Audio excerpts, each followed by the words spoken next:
Bonjour et bienvenue dans cette vidéo dans laquelle on va achever la collection du sujet d'analyse 3 que nous avons commencé. Dans cette vidéo, nous allons traiter la partie grand B de l'exercice numéro 1. Dans cette partie, on nous donne une suite de fonctions Vn de x est égale à exponentielle de moins nx facteur de 1 moins exponentielle de moins 2x. En petit 1, on nous demande d'étudier la convergence uniforme sur le 0,1 de la série dont le terme général est Vn de x.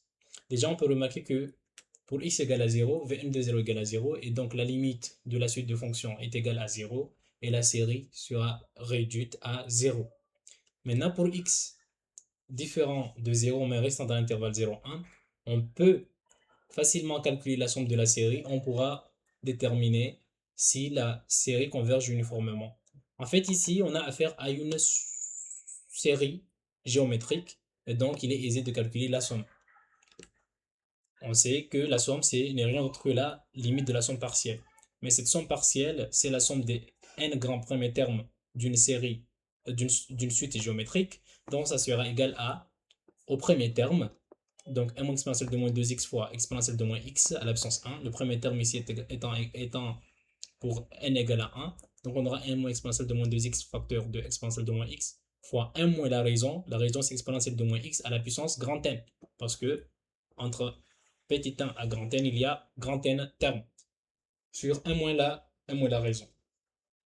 Donc, pour avoir la somme, il suffit de prendre la limite de cette quantité. Mais on peut remarquer que pour x appartenant à 0 jusqu'à 1, exponentielle de moins x est inférieur strict à 1. Ici, il y a une faute de frappe, c'est inférieur strict à 1. Et donc, en passant à la limite, on aura s de x est égal à 1 moins exponentielle de moins 2x fois 1 moins fois exponentielle de moins x facteur de 1 moins 0.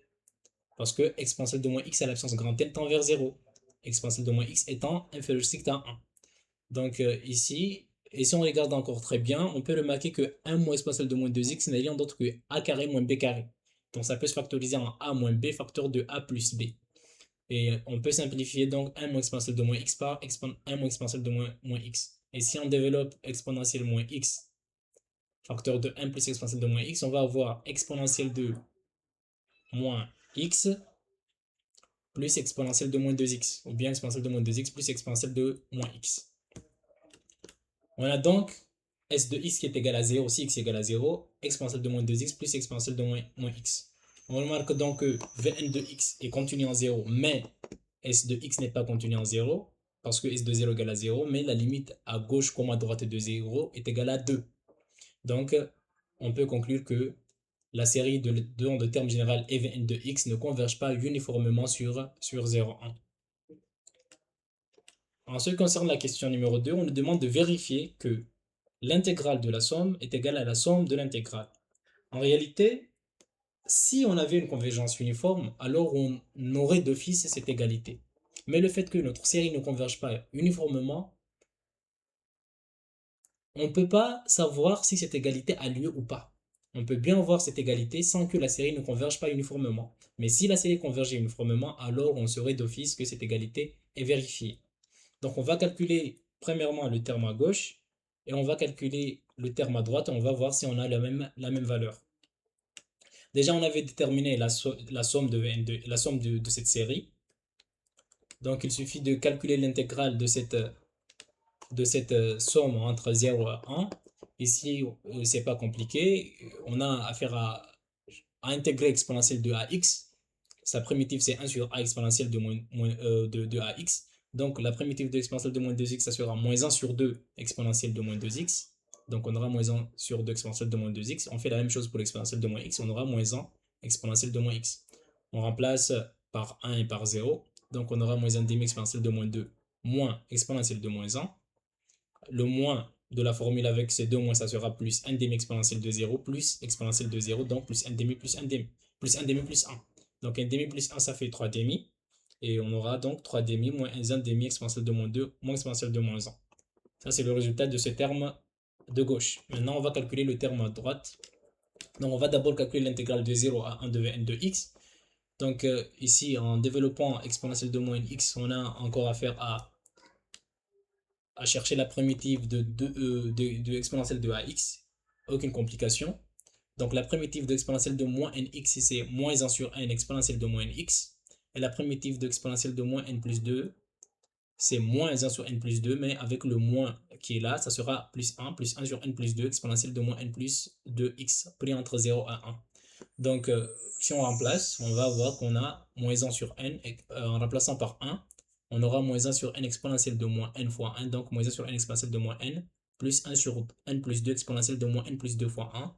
Donc, on aura moins 1 sur n exponentielle de moins n plus 1 sur n plus 2 exponentielle de moins n plus 2, moins la valeur que prend cette quantité en 0. Donc, le moins avec ce moins-là, ça sera plus 1 sur n exponentielle de 0, c'est 1, moins 1 sur n plus 2 exponentielle de moins 0 qui est égal à 1. Donc, si on regarde bien, on peut remarquer que on peut regrouper 1 sur n plus 2 exponentielle de moins n plus 2 moins 1 sur n plus 2 et 1 sur n exponentielle de moins n avec 1 sur n. Et en regroupant de cette façon, on peut remarquer qu'on peut poser hn est égal à 1 sur n exponentielle de moins n moins 1 sur n. Et donc, cette intégrale n'est rien d'autre que hn plus 2 moins hn.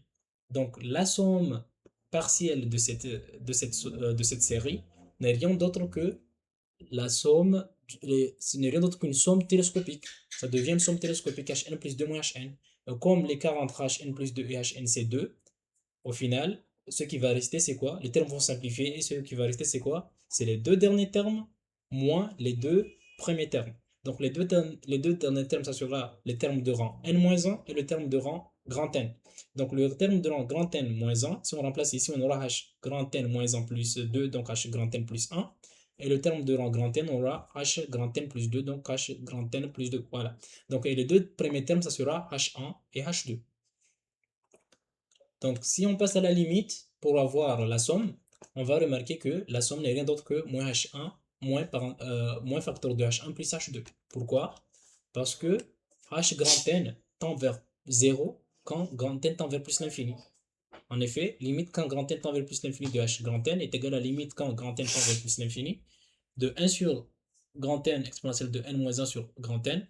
Les deux dénominateurs tendent vers plus l'infini, donc cette limite tend vers 0. Et ça implique le fait que h grand N plus 2 et h grand N plus 1 tendent vers 0. Donc au final, la somme n'est rien d'autre que moins h1 plus h2. Mais h2 c'est quoi? H2 c'est exponentielle de moins 2, moins 1 sur 2. Et h1 c'est exponentielle de moins 1 sur 1.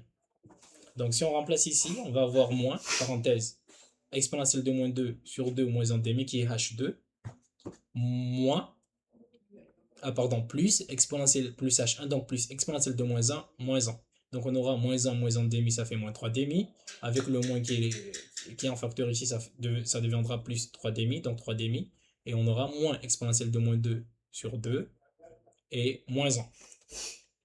On a bien l'intégrale de la somme est égale à la somme des intégrales, malgré le fait qu'on n'a pas une convergence uniforme. Je vous remercie. On se retrouve dans des prochaines vidéos pour plus de collections sur différents sujets. Et surtout, n'hésitez pas à mettre en commentaire des éventuelles erreurs. Merci.